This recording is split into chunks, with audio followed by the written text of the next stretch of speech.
kids growing up in the 90s, Kenan Thompson and Kel Mitchell were the pinnacle of American comedy. In 1993, Nickelodeon scoured the country looking for talented youngsters for their new sketch comedy show called All That. Included in the initial cast were two unknown 15-year-olds, Kenan Thompson from Atlanta, Georgia, and Kel Mitchell from Chicago, Illinois. They clicked immediately, and their undeniable chemistry on and off camera was closely observed by the show's creatives. They took note and created a duo out of the two, often putting them in scenes together. Their skits became so popular that the network decided to formulate a spin-off show around them. Created by Kim Bass, who also created ABC sitcom Sister Sister, Kenan and Kel premiered on August 17, 1996, and ran for 4 seasons, ending on January 14, 2001. The show followed high school students scheming Kenan Rockmore, played by Kenan Thompson, looking for fame and fortune to improve his station as a Chicago grocery store clerk, and his clumsy best friend, Kel Kimball, played by Kel Mitchell, who was very vocal about his love affair with orange soda. The show also featured Kenan's family, which consisted of his father Roger, played by Ken Foree, mother Cheryl, played by Teal Marchand, and younger sister Kyra, played by Vanessa Baden. The show also featured Kenan's boss, Chris Potter, played by Dan Frischman. Some go-to elements throughout the show's run, included in the opening and closing, were the duo breaking the fourth wall by interacting with the studio audience while standing in front of a red curtain that was placed in front of the main set while they were still in character, the openings having Kel never knowing what the night's episode was about and Kenan refusing to tell him, and the closings frequently featuring Kenan coming up with a new scheme. Both the opening and closing of episodes also featured Kel exclaiming his famous catchphrase. Oh, here it goes! Fun fact, that catchphrase is also the title of the theme song, which was written and performed by late rapper Coolio. Oh, here it goes.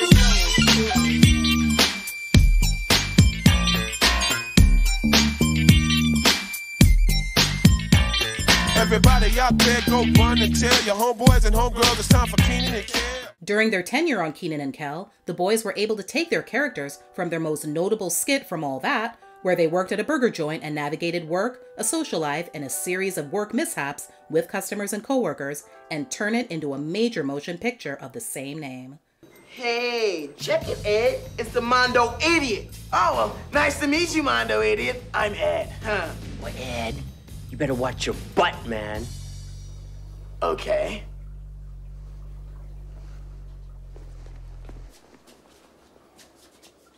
Good Burger debuted in theaters in the summer of 1997. Even though critics gave it mixed reviews, it went on to become a commercial success. Fun fact, instead of having a regular 24-minute episode, Nickelodeon produced a feature-length film for the series finale. A couple of years after Kenan and Kel went off the air, the duo almost ended up on another show together, Saturday Night Live. Both of them auditioned with hopes of getting on, but only Kenan got the gig. In fact, he's since become SNL's longest tenured cast member. Fun fact, Kel didn't make it because his audition was a total disaster. He spoke about the experience during a Reddit Ask Me Anything session in 2015. I think it's hilarious now thinking about it, but now doing stand-up and being good at it now, I realize now what I did was not good. But basically, I did this joke about DMX. If DMX was in Toy Story, it was so bad, it was good to me. And I remember Tina Fey was there, and I remember afterwards she was like, good job. But I think it was a little too crazy for SNL. The weirdness didn't end there. He did another crazy sketch involving Michael Jackson. I did a song about Michael Jackson if he was allergic to trees, because you know he used to love to sit in trees if you saw that classic interview that he had, and I thought it would be funny if he was allergic to trees and he's sitting in one sneezing. So I remember I started dancing. I think my energy was so crazy, I did like a moonwalk move and actually stepped on one of the tables right in front of the stage and flipped the table with someone's drink on it over. It was a mess.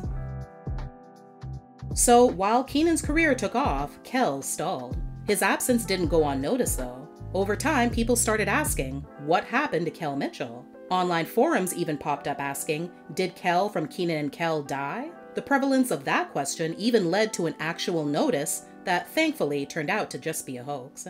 After going through some rough times, including going through a divorce, drug and alcohol use, and having thoughts of taking his own life, he eventually got things in his life and career back on track. How did he do it? by rediscovering his Christian faith. We'll never know the trajectory Kel's career would have taken if he had aced his SNL audition, but it's probably a good thing that him and Kenan didn't end up together again, since apparently Kenan had had enough of being associated with Kel. In the years following their days at Nickelodeon, rumors of a feud between them started circulating. Then, Kel added fuel to the fire in 2012 when he spoke to TMZ about his former co-star. The truth is, Kenan does not want to be seen with me in any form of media, or even have my name mentioned around him. There is no bad blood on my side. I'm not declining a reunion. I know the fans love the show and would love to see some type of appearance with us.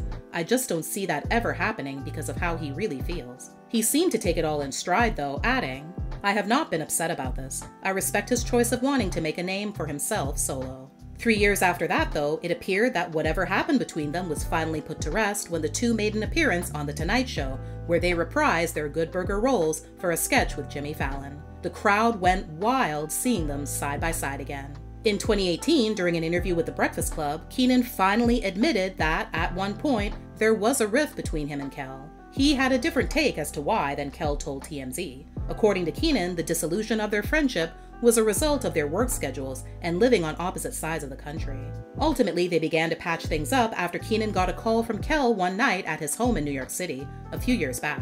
They ended up talking for quite some time and have been thick as thieves ever since. The following year, All That got the reboot treatment and returned to Nickelodeon, with both Kenan and Kel signing on as executive producers. Unfortunately, even though additional episodes were ordered in early 2020, production was suspended due to the COVID-19 pandemic that March and did not resume. Kenan and Kel has been released on DVD in the compilations Best of Seasons 1 and 2 and Best of Season 3 and 4, available through Amazon.com. It's important to note though that Season 1 as well as Season 3 are missing 3 episodes each, while Seasons 2 and 4 are complete.